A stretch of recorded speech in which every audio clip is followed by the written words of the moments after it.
Komið sæl, ég heiti Embla Guðrún Ágústsdóttir og ég ætla að flytja fyrir ykkur erindi í dag sem heitir Öryrkja og heimilisfræði félagsins fatlaðs fólks í almennu rými. Ég er sem sagt meistaranemi í félagsfræði og með mér er Ásta Jónsdóttir og ég er lektor á menntavísindasviði og einn af leiðbeinendum Emblu. já, kveikinn að þessu verkefni og bara samstarfi okkar árstöðu svona sameiginlegur áhugi okkar á samskiptum fólks og bara svona félagsleg greiningu á því. En svona almennt séð svona samkvæmt gömlum kenningum í félagsvísindum þá er svolítið gengið út af því að samskipti gangi smurt fyrir sig og að ríki ákveðinn félagslegur stöðugleiki. Svo er talað að stundum að það konar röf á þessum stöðugleika og hann fari í uppnám og svo sé það leiðrétt og allt gangi tímann og gang. Þetta eru svona lýsingar sem að þegar ég byrjaði í mínu háskólanámi mér fannst mjög athyglisverðar, mér fannst gaman að lesa kenningar sem að lýstu samskiptum svona nákvæmlega en á sama tíma kannski kannaðist ég ekkert mikið við þennan stöðugleika þar sem að ég sjálf fötluð kona og upplifði ótrúlega mikla óreiðu í samskiptum mínum við fólk. Þannig að mér fannst svona áhugavert að horfa svolítið á hvað gerist þegar þú passar ekki inn í normið og í rauninni passar ekki inn í þetta handrit sem ég er að tala í kenningum eins og til dæmis hjá Gottman. En fyrir að það er fjallað til dæmis fordóma eða ofbeldi þá eru þau oft einhvern veginn að fókusera á eitthvað svona tiltekin atvik sem eiga sér stað og við lýsum það ákveðnum atvikum sem eru svona stór og svona áberandi og fólk kannski vinnur sig út úr þannig atvikum. Og það er kannski svolítið flókið þá inn í þessum kenningum að fjalla meira þessu áreitni sem að margir upplifa í til dæmis samskiptum sínum dagsdaglega. Þegar ég var að byrja þessa vinnu mína að skoða samskiptin og rauninni stöðu fatlaðs fólks inn í bara samskiptum og svona almennum rýmum þá rakst ég á þetta hugtak microaggression eða áreitni og það í rauninni var svolítið svona og var svolítið leiðandi hugtak í minni vinnu að geta að skoða upplifun fatlaðs fólks. Og þetta hugtak er svona ég búið að vera til lengi en svolítið svona núna þannig að það er ísallagt til að skoða stöðu fólk sem tilheyrir jaðarsettum hópum. Þannig að við byggjum okkar vinnu svolítið á þessum kenningafræðilega grunni og þannig nýtum kenningar innan félagsfræðinnar, nýlendufræða og líka innan klíníska fræðinnar og svo notum við svona ólík svolítið gögn til að skoða þetta. Við Ásta höfum verið að vinna grein í samstarfi við Freyju Haraldsdóttur sem að birtast í íslenska þjóðfélaginu. Þar er ég að skoða uppeldismál og öryrkni. Þannig notum við gögn og læfdísi verkefni sem Ásta vinnur að. Já, í þessu verkefni, læfdísi verkefni, þá erum við að skoða svona stór rannsóknarhópur að skoða lífsgæði og þátttöku fatlaðra barna og ungmenna á Íslandi og þar var samt öráreitni ekki eitthvað svona fyrirliggjandi ef við ætlum að skoða öráreitni en við Freyja förum svo að skoða gögnin svolítið og sjáum að öráreitni er samt sem áður mjög áberandi í daglegri reynslu fólks og þannig að við förum þrjár saman í þessa vegferð að skrifa þessa grein í íslenska þjóðfélaginu sem að birtist fljótlega. Já, og svo saman þá er ég í mastersnámi í félagsfræði og mínu námi er ég að skoða öráreitni og áhrif öráreitni á kynímynd og kynlíf og hvernig fatlað fólk upplifir sig sem kynverur. Þannig að það er svolítið fókusinn minn núna en auðvitað í mínum gögnum er mikið af lýsingum af öráreitni í daglegu lífi og áhrifum öráreitni á líf fólks. Þannig að núna er félagsfræðin í dag og ég nota dæmi sem eru koma fram í minni rannsókn. Þannig að við erum svolítið að skoða dagleg samskipti og félagslega stöðu fatlaðs fólks út frá uppeldismál og öráreitni og margþættum mismunun. Þetta eru þau þættir sem við teljum að hafa mest svona stýrandi áhrif á stöðu fattað fólks. Bara til þess að útskýra svona rétt aðeins þessi hugtök sem við erum að nota.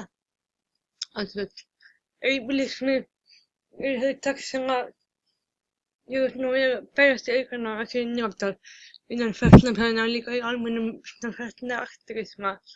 Þetta hugtök svipar til annarra hugtaka eins og sexisma og rasisma. Hefur verið lýst af Campbell og fleirum sem hugmyndafræðilegu kerfi sem gengur út frá því að tiltekin líkamsverund eða sjálfskynjun sé eðlileg, eftirsóknarverð og frumskynjun þess að geta talist manneskja. Í rauninni, já, við bara áætlum að allt fólk sé svona. Eftir einhverjum fyrirfram ákveðnum hugmyndum og við gerum ráð fyrir að fólk sé ófatlað eða ekki veikt. Og þar af leiðandi verður fötlun einhver svona óæskileg og svona óæskilegur þáttur sem við viljum helst losna við. Þannig að við lítum ekki á fötlun sem bara eðlilegan hluta af samfélaginu heldur eitthvað svona óæskileg. Og þessi ableismi eins og aðrir ismar það hefur áhrif á allar stoðir samfélagsins, þannig að þetta hefur áhrif á það hvernig við tökum ákvarðanir sem varðandi aðgengi við búum til byggingar sem með stiga og enga luftu af því að ableismin kennir okkur það. Af því að við gleymum að gera ráð fyrir að fólk er hjálpstól til að komast Þannig að þetta hefur áhrif á okkur svona alla þessa þætti. Og það getur hann talað hið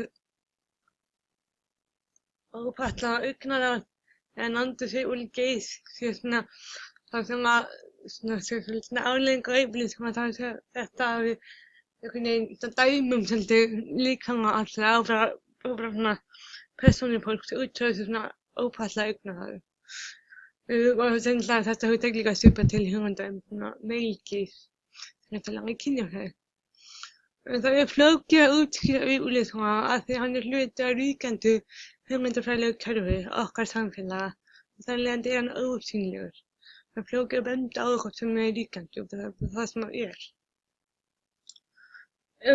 Svo er það örreitnin, microaggression og örreitni er dulin og númersku mismunun eða fordómar sem að beinast einna helst að jaðarsettum hópum. Og með örreitni er átt við atvik í samneyti við annað fólk sem að eitt að sér við smávægilegt eða micro. Þegar fólk í jaðarsettum stöðu upplifir slík atvik oft á dag þá verða áhrifin og afleiðingarnar miklar. Og það er þetta að taka alveg endalaust dæmi þetta en kannski eitt dæmi sem kannski þekktast og það er það að mikið svörtu fólki hefur lýst því að því alltaf verið snerta hárið á þau. Og við sem erum hvítur snerta hárið. Og við fáum að finna hvernig það er. Og fyrir okkur sem erum hvít þá er til að útskýra okkur það er eitthvað óþægilegt einhvern snerta í hárið. Og við kannski segjum þetta er ekkert fordómar, við erum bara snerta hárið. En þegar við upplifum þetta oft á dag einhvern snerta í hárið og upplifum þetta tilslíku í rasisma þá er einhvern veginn það öðruvísi, þá hefur við einhvern veginn atviki aðra merkingu. Og þá höfum við sem erum hvít kannski tilhneigingu til þess að gera lítið úr atvikinu. Og það er það sem við höfum nefnt sem ógilding eða marginalization.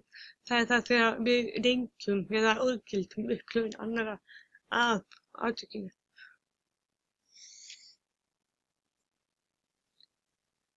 En samkvæmt rannsóknum og fyrir rannsóknum á stöðu fatlaðs fólks og þá er ljóst að fötlunarfordómar skipta stóran sess í lífi fatlaðs fólks, til dæmis í gegnum áreitni.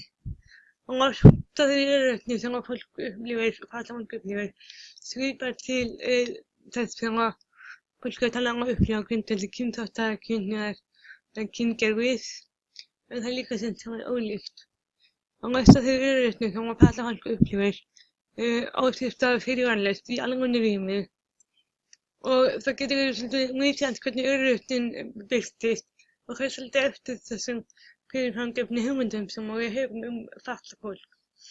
Hér bara smá nokkur dæmi hvað svona fyrirframgefnu hugmyndir fordómar sem liggja að baki. Til dæmis þessi staðalmynd að fatlað fólk sé börn að eilífu. Þessi hugmynd leiðir af sér þá hegðun og þá öryrkni og við tölum ekki beint við fatlað fólk.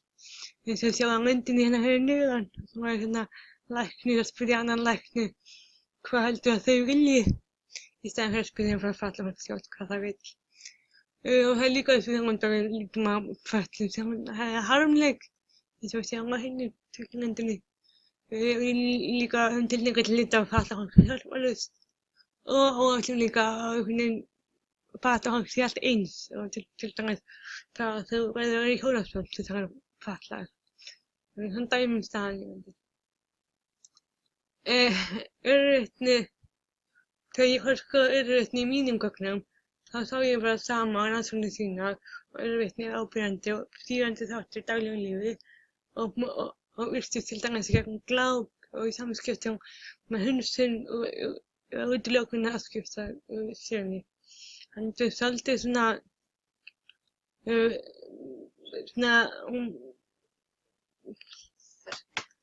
þessumkennt og mismunandi skilaboð.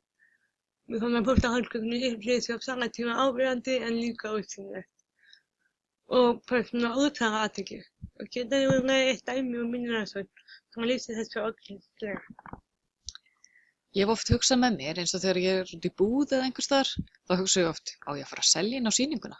Fólk horfir en vill samt ekki að maður viti það, en maður finnur það alveg að það verið að horfa á mann og fylgjast með manni. Þegar maður sér svona athugasemdir þá veltir maður fyrir sig hvað er hægt að gera í svona aðstæðum, hvernig bregst fólk við. Þannig að ég spurði einn þátttakanda í einu hópaviðtali hvernig hann bregst við þegar fólk er að horfa. Ég bara stari í augun á fólki og yfirleitt með smá brosi, en stundum ef ég er í þannig skapi þá ger ég eitthvað annað og þá er það bara til að stríða þeim eitthvað. Það er meira svona þegar að fólk er augljóslega að reyna að horfa ekki á mig. Þá svona þegar að það óvart missir augun í áttina á mér, þá er ég að stara á það. Og þá fer það aftur eftir persónuleika hvers og eins hvernig það bregst við. Sumir verða náttúrulega bara að flýja mann og það er bara fyndið. Og svo heldur hann áfram. En með okkur, fatlað fólk, þá lendum við svo oft í þessu. Þá eru þetta svona félagslegar kringumstæður sem við könnumst við og vitum að sumt er fyrirsjánlegt. Þannig að maður er búinn að búa til svona atferlismódel í kringum það bara.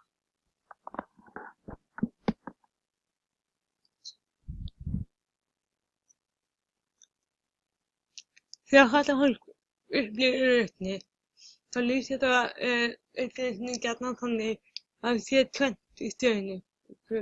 Þegar kemur að því hvernig það bregðast við. Og það er rauninni annars vegar getur það ákveðið að vera bregðast við með reiði eða ákveðni eða einhvern gríni eins og sagt hérna áðan. En það upplifir fólk oft einhvern ótta við það að ýta undir staðamyndina reiði og bitra og dónalega fatlaða mannsku. Og fólk veigra sig gjarnan við að gera það af ótta við að einhvern veginn þeir sem eru ófatlaðir muni stuðla samskipti sín við annað fatlað fólk í framtíðinni út frá framkomu þeirra. Hitt sem er í boði er það að við erum seifnust og bara gangast við öryrkjunni og hann lýsir mjög vel þennan dæminu á hann. Það segir að ef ég er í stuði þá ger ég eitthvað og hann ekki. Hann er einhvern veginn að maður þarf svolítið að vera í stuði. En þegar fólk segir ekki neitt og bara gengst við öryrkjunni eins og það lýsir, þá upplifa þessi líka undirgefið og valdalaust og ekki standa með sjálfum sig og öðru fötluðu fólki. Þannig að það er pínu svona sama hvað gerir því líður ekki vel með þín viðbrögð. Og þetta sýnir mér fram á hvað er ótrúlega tilfinningaleg vinna sem að fyrir fram hjá fötluðu fólki allan daginn. Bara við það að reyna að ákveða hvernig það vill bregðast við þessari öryrkni sem það upplifir og það þarf að mæta. Og það er erfitt að bregðast við öryrkni vegna þessara útbreiddu hugmynda að ófatlað fólk meini vel með því sem það er að gera. Það er mér alltaf sagt. Það er ekki illa meint, þetta var bara, það er þessi ógilding sem ég var að lýsa áðan. Þannig að, já, þetta er svolítið svona, þetta er flókin staða. Já, og þess vegna finnst okkur mikilvægt að þegar við erum að gera rannsóknir með fötluðu fólki að rannsakandi séu meðvitaðir þessa öryrkni. Þannig erum við svolítið að svona kynna ableisma og öryrkni sem hugtök sem að eiga vel saman. Af því þetta er svona staðreynd í daglegu lífi flest fatlaðs fólks. Takk fyrir okkur. Takk fyrir okkur.